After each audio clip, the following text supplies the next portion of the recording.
కొద్ది నెలల క్రితం జాతీయ స్థాయిలో స్వచ్ఛ సర్వేక్షణ్ అవార్డ్స్లో 5 ప్రతిష్టాత్మకమైనటువంటి అవార్డ్స్ని గౌరవ రాష్ట్రపతి గారి చేతుల మీదుగా అందుకున్న సందర్భంలో మనం రాష్ట్ర స్థాయిలో ఈ కార్యక్రమాన్ని ఎందుకు చేపట్టకూడదని చెప్పి మరి గౌరవ ముఖ్యమంత్రి గారు చెప్పటం, మరి ఆ తర్వాత గౌరవ మంత్రివర్యులు నారాయణ గారు మేము అందరం కూడా కూర్చుని దీన్ని ఏ రకంగా ముందుకు తీసుకెళ్ళాలి, పారదర్శకంగా ట్రాన్స్పరెంట్గా ఏ రకంగా చేయాలని చెప్పి ఆలోచన చేసి మరి అన్ని రకాలుగా కూడా ప్రతిష్టాత్మకమైనటువంటి సంస్థల్ని దీనిలో భాగస్వాములు చేసి ఈ సర్వే అంతా కూడా పూర్తి చేయడం జరిగింది. ఈ రోజున మరి రాష్ట్ర స్థాయిలో 69 అవార్డ్స్, జిల్లాల స్థాయిలో 1257 అవార్డ్స్ని మరి వివిధ కేటగిరీల్లో ప్రదానం చేయటం జరుగుతూ ఉంది. ఆ రకంగా first time in the country a state government under the leadership of our visionary chief minister Shri Nara Chandrababu Naidu గారు హ్యాడ్ స్టార్టెడ్ దిస్ ఇనిషియేటివ్. అంతేకాకుండా ఇంకా అనేక విషయాల్లో మిగతా అనేక రాష్ట్రాలకి ఈ రోజున ఆదర్శప్రాయంగా మన రాష్ట్రం నిలబడటానికి అనేక కార్యక్రమాలకి శ్రీకారం చుడతా ఉంది. ముఖ్యంగా మనం ప్రస్తావించదగినది ఈ రోజున దేశంలో మరే ఇతర ముఖ్యమంత్రి చేయని విధంగా ప్రతి నెల ఒక రోజు పూర్తిగా స్వచ్ఛత కోసం కేటాయిస్తూ ప్రతి 3వ శనివారాన్ని స్వచ్ఛాంధ్రకి కేటాయిస్తూ ఈ సంవత్సరం జనవరి నెల నుంచి కూడా ప్రతి నెల ఏదో ఒక జిల్లాలో ప్రత్యక్షంగా గౌరవ ముఖ్యమంత్రి ఈ కార్యక్రమంలో పాల్గొని ప్రజల్లో ఒక చైతన్యం తీసుకురావడానికి వారు చేస్తున్నటువంటి కృషి నిజంగా కూడా మనందరం కూడా అభినందించి తీరాలి. దేశంలో మరే ఇతర ముఖ్యమంత్రి ఏ రాష్ట్రంలో కూడా ఇంత పెద్ద ఎత్తున ఈ స్వచ్ఛత అనే ఉద్యమానికి నాయకత్వం వహించినటువంటి దాఖలాలు లేవు. ఆ రకంగా వారే స్వయంగా ముందుండి ఈ కార్యక్రమాన్ని అంతా కూడా ముందుకు తీసుకెళ్తా ఉన్నారు. దాని యొక్క ఫలితం గత నెల మనం చూసినట్లయితే దాదాపుగా 1.5 కోటి మంది రాష్ట్ర వ్యాప్తంగా అన్ని జిల్లాల్లో కలిపి 1.5 కోటి మంది ఈ స్వచ్ఛాంధ్ర స్వర్ణాంధ్ర ఉద్యమంలో భాగస్వాములు కావటం జరిగింది. ఆ విధంగా ఇది ఒక ప్రజా ఉద్యమంగా మార్చి స్వచ్ఛత విషయంలో మనం అన్ని రకాలుగా ఆదర్శప్రాయంగా నిలవాలి. ఆ రకంగా స్వచ్ఛాంధ్ర ఒక ఆరోగ్యాంధ్రని సాధించాలి, తద్వారా ఒక స్వర్ణాంధ్రగా ఈ రాష్ట్రం నిలబడాలి అని చెప్పి వారి యొక్క విజన్కి అనుకూలంగా మరి మేమందరం కూడా పనిచేస్తూ ఉన్నాం. విజన్ 2047 డాక్యుమెంట్లో కూడా స్వర్ణాంధ్ర స్వచ్ఛాంధ్రకి స్థానం కల్పించి దాని యొక్క ప్రాముఖ్యతను కూడా చాటి చెప్పడం జరిగింది.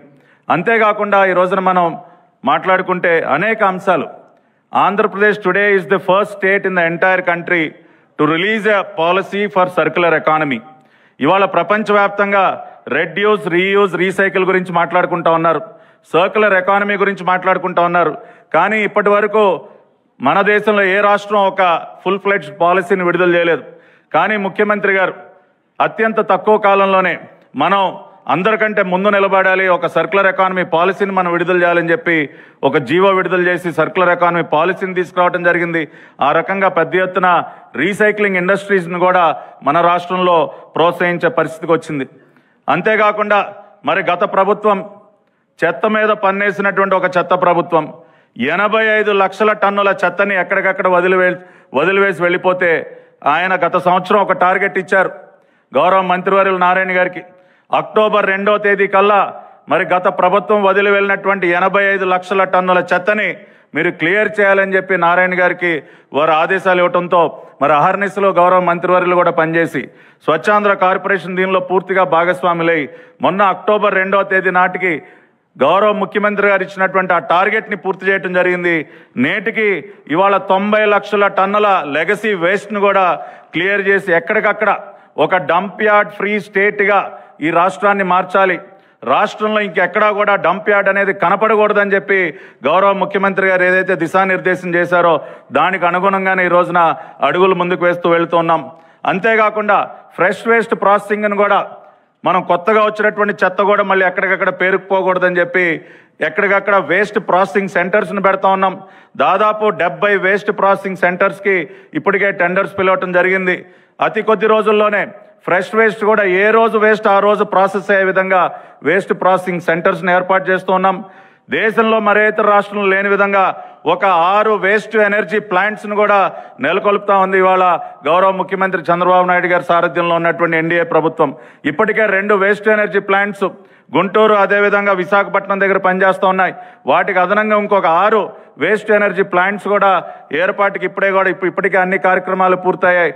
దానికి అదనంగా 70 వేస్ట్ ప్రాసెసింగ్ సెంటర్స్. ఆ రకంగా ఫుల్ ఫ్లెడ్జ్డ్గా ఇంకా 1 టన్ను చెత్త కూడా ఎక్కడా కూడా డంప్ యార్డ్కి వెళ్లకుండా waste energy plants, waste processing సెంటర్స్ని ఏర్పాటు చేసి ఆ రకంగా ముందుకు వెళుతున్నాం. అంతేకాకుండా మొట్టమొదటి రీసైక్లింగ్ పార్క్ని ఏర్పాటు చేయడానికి కూడా అన్ని ప్రణాళికలు సిద్ధం చేయడం జరిగింది. Pollution control board chairperson Krishnaiah గారి సహకారంతో ఇప్పటికే మరి రీసైక్లింగ్ ఇండస్ట్రీస్లో సెక్టర్లో ఉన్నటువంటి ప్రముఖ ఇండస్ట్రియలిస్ట్ అందరినీ కూడా పిలిచి material recycling association of India వారితో పార్ట్నర్షిప్ ఏర్పాటు చేసుకుని ఒక రీసైక్లింగ్ పార్క్ని ఏపీఐసి వారి సహకారంతో కూడా ఏర్పాటు చేయడానికి కూడా ప్రణాళికలు ముందుకు తీసుకెళ్తున్నాం. అంతేకాకుండా ఇవాళ మరే ఇతర రాష్ట్రంలో లేని విధంగా ఒక ప్లాస్టిక్ ఫ్రీ సెక్రటేరియట్ ఇవాళ ఎక్కడుంది అంటే అది అమరావతిలో ఉంది, మన రాష్ట్రంలోనే ఉంది.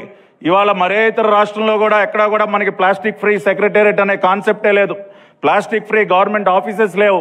అటువంటిది పూర్తిగా సింగిల్ యూజ్ ప్లాస్టిక్ని బ్యాన్ చేసి ఒక plastic free secretariat, plastic free ప్రభుత్వ కార్యాలయాలకు కూడా మనం శ్రీకారం చుట్టడం జరిగింది. అంతేకాకుండా గౌరవ ముఖ్యమంత్రి గారు ఎప్పుడు చెప్తూ ఉంటారు, ఇన్నోవేషన్ ఎప్పుడు కూడా ఇన్నోవేటివ్గా మనం ఆలోచించాలి, కొత్త ఐడియాస్తో మనం ముందుకు రావాలి, ఇన్నోవేటివ్ థింకింగ్ని మీరు అడాప్ట్ చేసుకోవాలని చెప్తూ ఉంటారు. దానికి అనుగుణంగానే ఈ రోజున కొత్త మెషినరీ, ఇంతకుముందు డెవలప్ కానటువంటి మెషినరీ వాళ్ళు చూసినట్లయితే 42 క్యూబిక్ మీటర్ కాంపాక్టర్ అనేది వాళ్ళ దేశంలో ఎక్కడా లేదు వేస్ట్ ట్రాన్స్పోర్ట్కి. అటువంటిది 42 క్యూబిక్ మీటర్ కాంపాక్టర్స్ని మనమే ప్రత్యేకంగా గౌరవ మంత్రి గారు ప్రత్యేకమైనటువంటి శ్రద్ధ తీసుకుని వాటిని డిజైన్ చేయించి ఇవాళ వేస్ట్ ట్రాన్స్పోర్టేషన్లో ఒక ఇన్నోవేటివ్ విధానానికి మనం శ్రీకారం చుట్టాం. అంతేకాకుండా అతి త్వరలోనే ఎలక్ట్రిక్ ట్రక్స్ పైన కూడా మనం కాంపాక్టర్స్ కూడా తీసుకురాబోతున్నాం. That will also be the first time in the country. అంతేకాకుండా ఎలక్ట్రిక్ వెహికల్స్ వినియోగానికి కూడా పెద్ద ఎత్తున మనం శ్రీకారం చుడుతున్నాం. Largest fleet of electric vehicles in waste transport will very soon be in the state of Andhra Pradesh. అతి త్వరలోనే దాదాపుగా 1600 ఎలక్ట్రిక్ వెహికల్స్ని ప్రొక్యూర్ చేసే కార్యక్రమానికి కూడా మనం శ్రీకారం చుడుతున్నాం. ఈ రకంగా టెక్నాలజీని అడాప్ట్ చేసుకుంటూ ఇన్నోవేటివ్గా ఆలోచిస్తూ గౌరవ ముఖ్యమంత్రి గారు ఎప్పటికప్పుడు ఇచ్చేటటువంటి సలహా సూచనల్ని స్వీకరిస్తూ ఈ రోజున ముందుకు వెళుతున్నాం. గత పాలకులు చెత్త మీద పన్నేసి ప్రజల దగ్గర నుంచి డబ్బులు వసూలు చేస్తే ఇవాళ ఈ ప్రభుత్వం చంద్రబాబు నాయుడు గారి సారథ్యంలో చెత్తని కొనుగోలు చేసి ఎదురు వారికి బెనిఫిట్ క్రియేట్ చేస్తూ ఉన్నాం. చెత్త మీద పన్నును రద్దు చేసి ఎదురు ఇవాళ ప్రజలకి డబ్బులు ఇచ్చే పరిస్థితికి వచ్చాం. ఇవాళ స్వచ్ఛరథం అనే కాన్సెప్ట్కి ఈ మధ్యనే గౌరవ ముఖ్యమంత్రి గారు శ్రీకారం చుట్టారు. ఎవరైతే ఇళ్లలో సెగ్రిగేట్ చేసి ప్లాస్టిక్ కానీ, గ్లాస్ కానీ, పేపర్ కానీ, కార్డ్బోర్డ్ కానీ వారు సెగ్రిగేట్ చేసి పెడతారో దానిని ఈ స్వచ్ఛరథం దగ్గరకు తీసుకొచ్చి వారు ఇచ్చినట్లయితే వారి ఇంట్లో కావాల్సినటువంటి ప్రొవిజన్స్, అవి కందిపప్ప, మినపప్ప, సోప్సా, టూత్పేస్ట్ ఇవన్నీ కూడా వాటిని ఎక్స్చేంజ్ చేసుకుని ఆ ప్రొవిజన్స్ తీసుకునేటటువంటి అవకాశం. అంటే చెత్త మీద పన్ను రద్దు చేయడమే కాకుండా ఎదురు ఇవాళ బెనిఫిట్ని క్రియేట్ చేస్తున్నటువంటి ఏకైక రాష్ట్రం ఈ దేశంలో ఆంధ్రప్రదేశ్ అన్న విషయాన్ని కూడా చెప్పడానికి కూడా చాలా గర్వంగా ఉంది. అంతేకాకుండా ఇవాళ first time in the country ఇవాళ ఒక రాష్ట్రంలో రాష్ట్ర వ్యాప్తంగా ఇవాళ ఈ వేస్ట్ మేనేజ్మెంట్లో రాష్ట్ర స్థాయిలో ఇవాళ రీసస్టైనబిలిటీ రెల్డాన్ అనే ఒక కంపెనీతో ఎంఐఓ చేసుకుని 46 ULBస్లో ఎలక్ట్రిక్ వేస్ట్, ఈ వేస్ట్ ఏదైతే ఉందో ఆ కాంపోనెంట్స్ అన్ని కూడా బైబ్యాక్ చేసి వాటన్నిటిని కూడా క్రమ పద్ధతిలో ప్రాసెస్ చేస్తూ ఉన్నాం. రాష్ట్ర స్థాయిలో ఐటీసీ అనే కంపెనీతో ఎంఓయూ చేసుకుని దాదాపు 8,000 పాఠశాలలకి పైగా ఇవాళ well being out of waste అనే కార్యక్రమాన్ని గౌరవ మంత్రివర్యులు నారా లోకేష్ గారి సహకారంతో 8,000 పాఠశాలల్లో ఐటీసీ వారి సహకారంతో ఈ కార్యక్రమాన్ని చేపట్టాం. అంటే చిన్నతనం నుంచే విద్యార్థుల్లో కూడా ఒక అవగాహన పెంచాలి. ఇవాళ స్వచ్ఛత పైన వారికి ఒక అవగాహన పెంచి వారిలో ఒక అవేర్నెస్ తీసుకురావడం కోసం ఐటీసీ వారి సహకారంతో ఈ కార్యక్రమాన్ని కూడా చేస్తున్నాం. ఈ మధ్యనే మరి అక్టోబర్ 2వ తేదీన స్వచ్ఛ దివస్ ఇవాళ అత్యంత ఘనంగా మనం నిర్వహించుకోవటం జరిగింది. స్వచ్ఛతా ఈ సేవా కార్యక్రమంలో భాగంగా సార్ గతంలో మీరు ప్రారంభించినటువంటి మ్యారథాన్ కాన్సెప్ట్ ఏదైతే ఉందో మరి గత పాలకులు దాన్ని పూర్తిగా ఆపివేస్తే మళ్ళీ మొన్న అక్టోబర్ 2వ తేదీన స్వచ్ఛతాన్ అనేటటువంటి ఒక మ్యారథాన్ కార్యక్రమానికి శ్రీకారం చుడితే దాదాపుగా 13 రాష్ట్రాల నుంచి రన్నర్స్ అందరూ కూడా దాదాపు 6,500 మంది రన్నర్స్ వచ్చి పాల్గొని స్వచ్ఛతాన్ కార్యక్రమాన్ని కూడా విజయవంతం చేయడం జరిగింది. అది ఇవాళ ఇండియాలో జరుగుతున్నటువంటి మ్యారథాన్ క్యాలెండర్ ఈవెంట్గా కూడా దాని మారిపోయింది. ప్రతి సంవత్సరం కూడా అక్టోబర్ 2న అమరావతి రన్నర్ సహకారంతో ఆ కార్యక్రమాన్ని కూడా శ్రీకారం చుడతా ఉన్నాం సార్. అదేవిధంగా గ్రామీణ ప్రాంతాల్లో కూడా ఇవాళ FSTPs faecal sludge treatment plants ప్రతి రెవెన్యూ డివిజన్లో ఒక FSTP మొబైల్ ట్రీట్మెంట్ యూనిట్స్ కానివ్వండి, ట్రైసైకిల్స్ కానివ్వండి, పుష్ కార్ట్స్ కానివ్వండి, ఇవాళ ప్రిన్సిపల్ సెక్రటరీ గారు శశిభూషణ్ గారు, అదేవిధంగా PRRD కమిషనర్ కృష్ణతేజ గారు వీరిద్దరు సహకారంతో మరి గ్రామీణ ప్రాంతాల్లో కూడా పెద్ద ఎత్తున ఇవన్నీ కూడా డిస్ట్రిబ్యూట్ చేసే కార్యక్రమాన్ని చేపడుతున్నాం. 8,814 గ్రామాలు ఇప్పటికే ODF ప్లస్ గ్రామాలుగా ఇప్పటికే డిక్లేర్ చేయడం జరిగింది.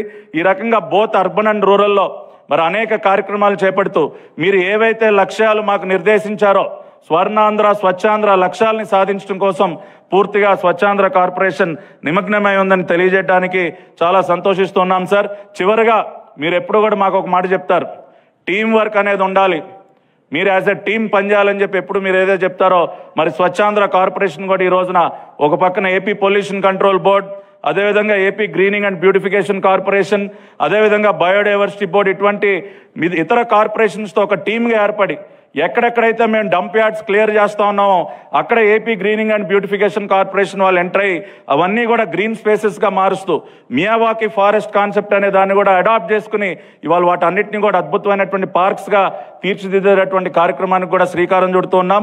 ఆ రకంగా అతి త్వరలోనే మన నగరాల బయట మన పట్టణాల బయట ఉన్నటువంటి డంప్ యార్డ్స్ అన్నిటినీ కూడా అద్భుతమైనటువంటి పార్క్స్గా మార్చేటటువంటి కార్యక్రమానికి కూడా శ్రీకారం చుడుతున్నాం సార్.